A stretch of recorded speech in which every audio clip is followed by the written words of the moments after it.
Hey guys, we got a quick unboxing and mini review of the Razer Onza Tournament Edition 360 controller. This is the Battlefield 3 Collector's Edition. I just happened to get this one. Okay, I already pre-cut it just because it was hassle.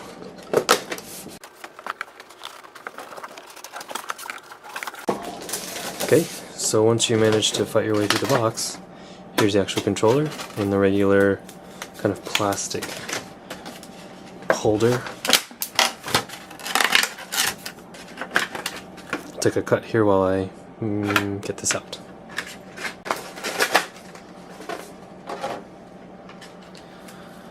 Okay, once you manage to get that out, here's the nice braided cable, which you find on a lot of peripherals these days.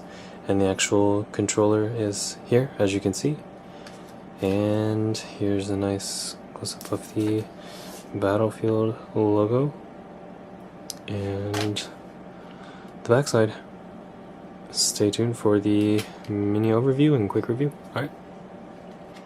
And as a quick aside, you do get this within the package also, once you open this up.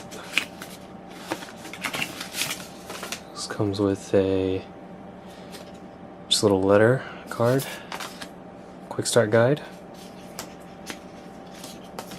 some Razer stickers, and some more additional information. Alright.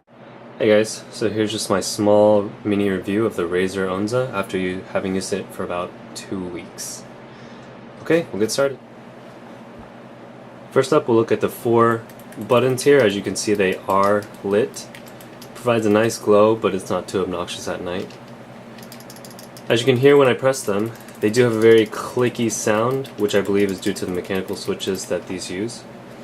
It's a nice tactile and audio feedback, just so you know when you press it. As opposed to the original 360 controllers that were kind of mushy, it's hard to tell maybe when you're pressing them. Next up, we'll move on to the analog sticks.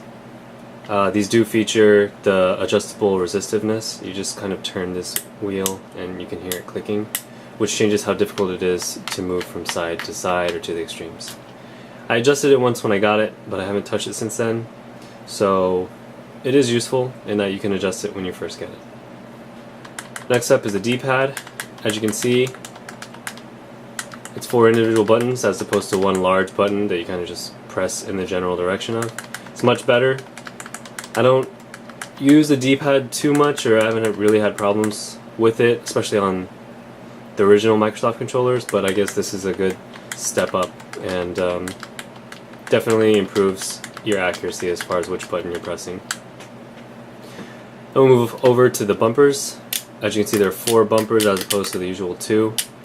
The top one is the original right bumper function, and then this front one is a new assignable one. You can hear it makes a very loud, kind of clacky sound, similar to a mechanical keyboard kind of sound. They provide a nice audio and tactile feel similar to these front buttons, though they are a bit louder. It's nice having 2. It takes a little bit, for me at least, getting used to, but it's just another tool in your arsenal.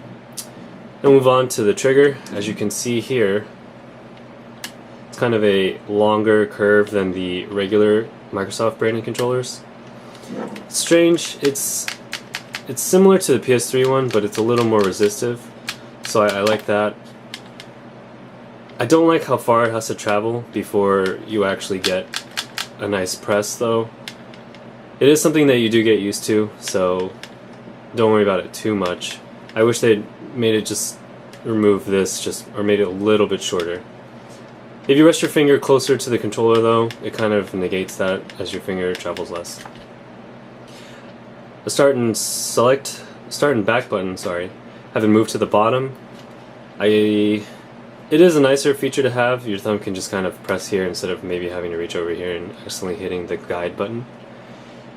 But it's just maybe an aesthetic move for me rather than an actual functional use. And then on the back, you have the remappable console,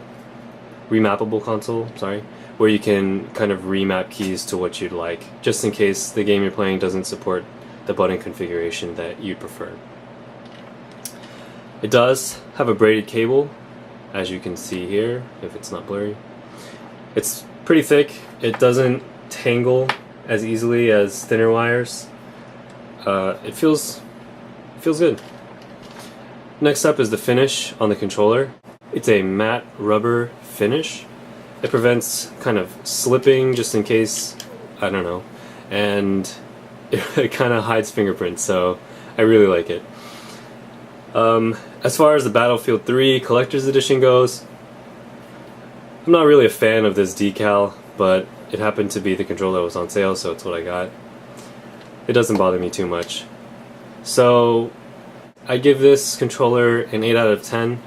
Take off 1 or 2 points just because I dislike the trigger. It takes getting used to, and I wish it didn't. Other than that though, solid button presses, good adjustable thumbsticks, and it is PC compatible. I did buy it for use with the PC. It's plug and play, and I believe it does work on the PS3 also, but you might have to remap some of the buttons just in case. Okay, thanks for joining me on Your Average John. Check out my channel for more reviews. Thanks.